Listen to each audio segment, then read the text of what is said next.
So we've been talking a lot about how to fix states, and we've been focused on water because a lot of times when you give a mechanical engineer heat, what we want to do is boil water. But what if the substance we're interested in is an ideal gas? How do we think about compressibility? When I think about compressibility, I wonder if we're really all just under pressure. Or maybe that's a little too old for you. When I was a teen, well, it took me a little while to realize that Vanilla Ice just ripped that one off.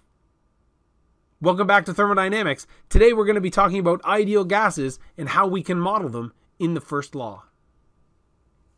So we know that first law problems for closed systems look like this. We know that if we can make some assumptions, on the left side we have the change in the internal energy. That's going to be equal to the heat transfer, which we won't really learn how to solve until third year, minus the work. Thankfully, for the first law, I can find work from the integral of PdV, and I can use tables to find the change in internal energy. So I'll use the first law to find heat transfer in this class. How do I find the change in specific internal energy? Usually, I use tables. So we've been talking a lot about water or liquids that undergo phase change. And I've been saying, well, when you get state information, I think the first thing you should do is check to see if it's a two-phase mixture. Because if it's not a two-phase mixture, you can usually see, is it a subcooled liquid or is it a superheated vapor? So I like to start in the middle because then it helps me see what side I should go to next.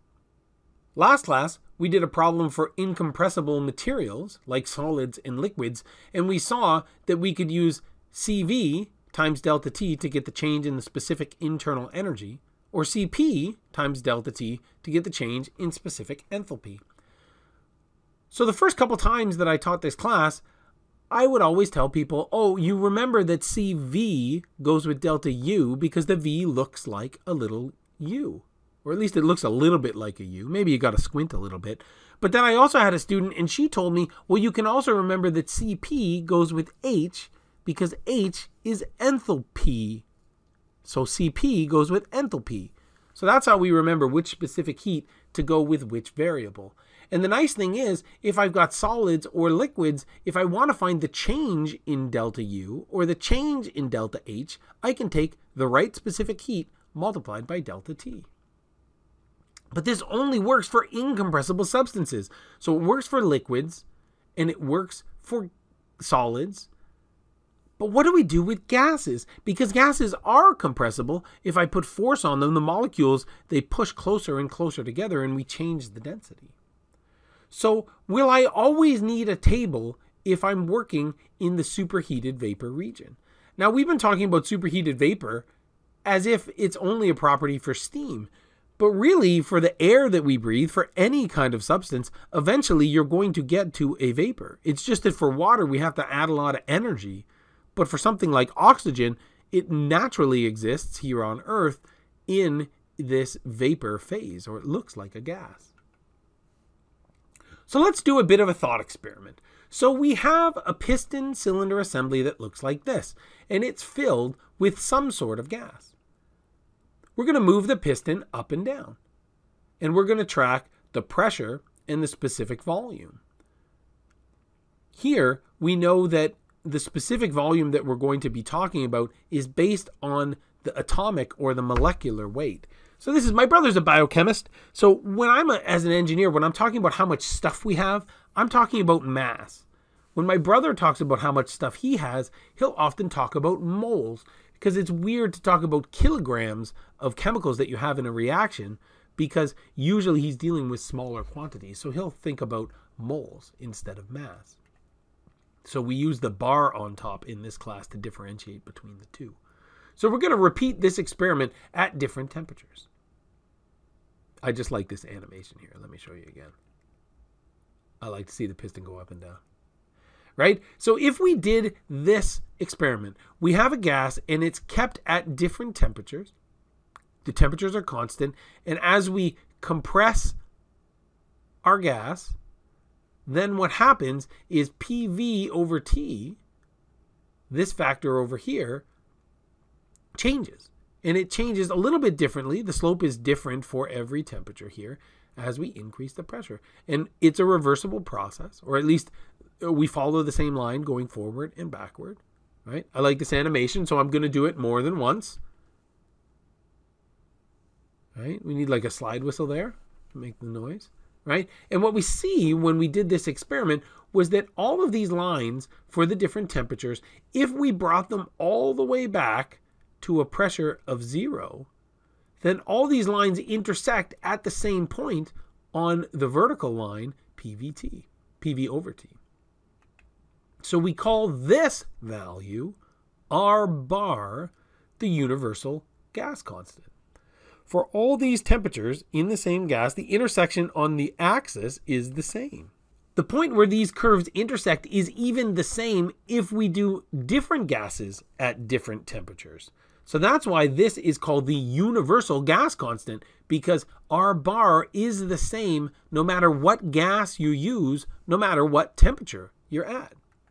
We have values for R bar depending on what unit system you're using.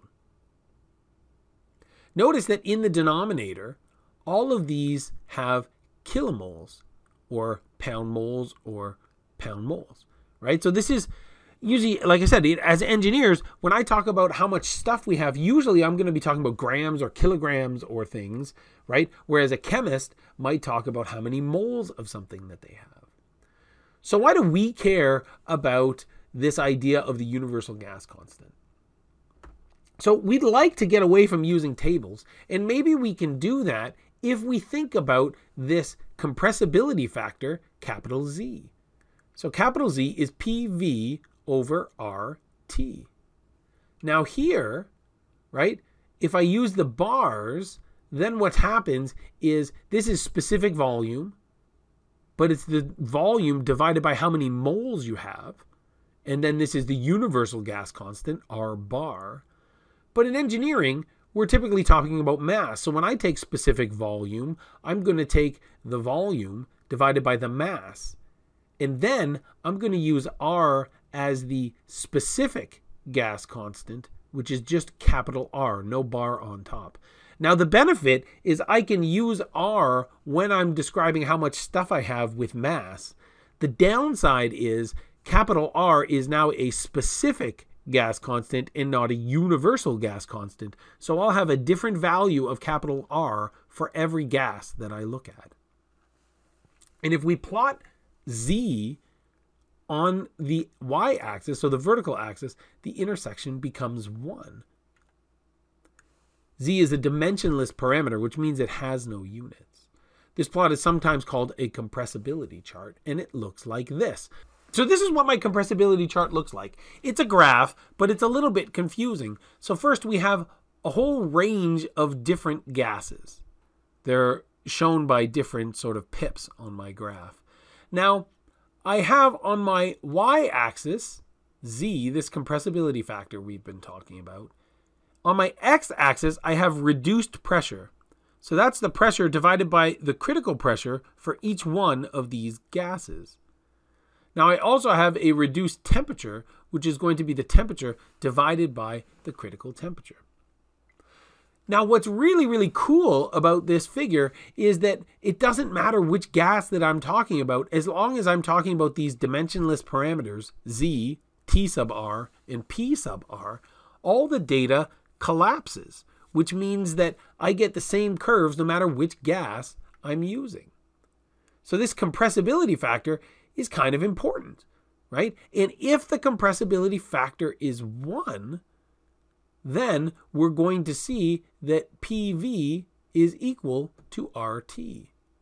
So here, this is just telling us what the reduced temperature and reduced pressure mean. So I told you verbally that this is the temperature divided by the critical temperature, or the pressure divided by the critical pressure, but I wanted to show you that mathematically as well. So this is really cool. If you're trying to do any research, this is really one of the things we try to do in engineering, is we try to get things to collapse, or we try to get similarity, so that we have kind of one expression or one way of thinking about things, no matter which, in this case, no matter which gas we're talking about. So here we get very similar behavior for all of these different gases if we're thinking about it in this way. And the cool thing is that as P, or the reduced pressure, goes to 0, then Z approaches 1. So the cool thing is, if capital Z goes to 1, then P V bar is equal to R bar times T. Now again, that's really good if we wanted to talk about things in moles, but if we want to talk about things in terms of kilograms or pounds mass, then we can say that P times V is equal to R times T, recognizing that we'll have to find a different value of R for whatever gas that we're using. Here, the reason that it's different is because we take R bar divided by big M, that's the molar mass. So here, it's different because different gases have different molar masses. This is the ideal gas law, and maybe you've seen this in chemistry classes that you've taken, or maybe even physics, but we're going to use that in this class as well. If we know 2 of P, V bar, or V, and T, then we can easily find the third property for an ideal gas. So if we know that this is an ideal gas and I have PV, then I can find T. Or if I have T and V, I can find P, or any kind of permutation of those three things. So when can I call something an ideal gas? Because this is really important. When we have different assumptions, we want to know when we're allowed to use them. Because if I use them when I'm not supposed to, I'll get an answer that's incorrect. And as an engineer, when we make decisions and we design things, oftentimes public health could be at risk if we make mistakes. So we want to try to minimize the mistakes that we make. So I see on this graph, and we already talked about this, as P becomes much less than the critical pressure, then what happens is all of these curves go back to this corner and they all approach 1. So I get an ideal gas when my pressure is much less than my critical pressure. But also, as I increase TR, so if T becomes large relative to the critical temperature, I also get to a flat curve up here where we're essentially at Z is equal to R for any reduced pressure. So essentially, I can use the ideal gas law when the pressure is much less than the critical pressure, or if the temperature is several times larger than the critical temperature. There's different forms of the ideal gas law, but typically in this class, we'll use this version of the equation where pressure times volume is equal to mass times the specific gas constant times T. Or I might use pressure times specific volume is equal to the specific gas constant times the temperature. We'll typically be describing how much stuff we have in our system by the mass and not the number of moles. So these are the two versions of the ideal gas law we'll be more interested in. We only use the bar when we're doing the nomenclature if we're measuring moles of a substance. But because we're often thinking about mass, more stuff, we're going to use no bars in our equations. So the take-home message of what we're doing so far is that if Z is approximately 1, we can use the ideal gas law. And the ideal gas law is nice because it gives us a relationship between pressure, specific volume, and temperature. But if we're trying to put stuff into the first law, what we really want to know is specific internal energy and specific enthalpy. So the cool thing about ideal gases is that they look a little bit like incompressible fluids, or at least they have similar dependencies for specific heat. So for ideal gases, we can take the specific heat at constant volume, and that's going to be equal to the change in the specific internal energy with temperature. And at constant pressure, our specific heat will tell us how the enthalpy changes, or the specific enthalpy changes, with temperature as well. So this is similar to what we saw for incompressible solids and liquids. So if we want to isolate for U, we can do the same calculus we did there, where we separate our variables, and we can see after we integrate that delta U is equal to CV times delta T. Again, CV goes with delta U because a V looks like a U. And that didn't really matter so much when we were talking about liquids and solids, because there CP and CV were really the same value. But for gases, Cp and Cv have different numerical values, so you really have to be careful to pick the right one. So Cv goes with delta U because they look the same. And we can follow this same process, and here at the end, we see that Cp goes with H. And again, this is what one of my students told me. She said that because H is enthalpy, Cp goes with H. So if we have an ideal gas, we can approximate the change in specific internal energy as Cv times delta T. And we could approximate the change in specific enthalpy by Cp times delta T.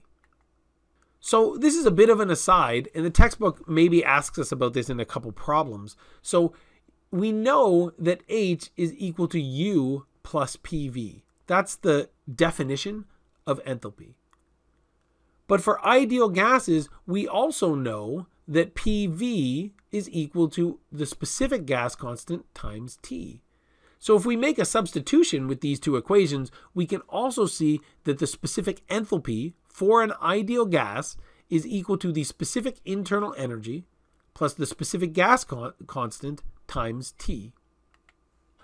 It's nice that I'm telling you these things, but hopefully you're always a little bit skeptical when we talk about things. So here we're going to just try to run through this because now we have two different models for how to find delta U. One is Cv times delta T, and the other is to look things up on a table. So we're going to have model A, we're going to use specific heats to find delta U, and model B, we're going to use thermodynamic tables. In both cases, we're moving between the same two states. Our first state, we have a temperature of 293 degrees Kelvin and a pressure of 1 bar. In our second state, we have a temperature of 564 degrees Kelvin and a pressure of 10 bar. So using our two models, let's see if we get different answers for the change in specific internal energy. If the model works well, these two answers should be similar. So model A tells us that the change in the specific internal energy is Cv times delta T. Cv for air is 0.733 kilojoules per kilogram Kelvin. Here, I'm going to check my units. So here I have a delta T in degree Kelvin. So I can cancel out my Kelvin. This would be okay if this delta T was in Celsius as well, because remember the change in degrees Celsius is always going to be equal to the change in degree Kelvin, because both of your numbers will be offset by the same value. So now we do some math, and I see that delta T is 198.64 kilojoules per kilogram. So this is nice. I carry the units through my answer, and at least I'm getting the right units here. So I'm also, U2 has a higher temperature and a higher pressure, so I expect that U2 probably has more energy stored in it at state 2. So U2 should be higher than U1, and that's what I'm getting here. So I feel okay with this answer, but let's see. The thermodynamic tables are always more accurate, so let's see what happens here. Here, when we're talking about ideal gases, because we're saying it's an ideal gas, it means that as long as we have the temperature, then we should be able to find H and U. So I would like to find the specific internal energy when my temperature is 293 degrees. So I look on my table here. There's no row for 293 degrees, but I do have 290 and 295. So I see that the specific internal energy has to be between 206.9 and 210.5. I do the interpolation and I get 209.06 kilojoules per kilogram. For my second state, I'm looking for 564 degrees Celsius. So again, I don't have that row on my table, but I can interpolate between 560 and 570, and I'll get a number between 404 and 411. And here I get 407.44 kilojoules per kilogram. So let's see what the delta U is in model B. So here, if I take U2 minus U1, I get 198.38. So that's not exactly the same as the answer that I got in my model A when I was using specific heats, but it's pretty close, right? Within 0.1 degrees. So what happens here is it looks like our model works pretty well. And this model does work reasonably well as long as our temperature changes are not extremely big. The larger our temperature changes get, the worse the specific heat model works. Because what happens in real life is that the specific heat of the gas changes with temperature.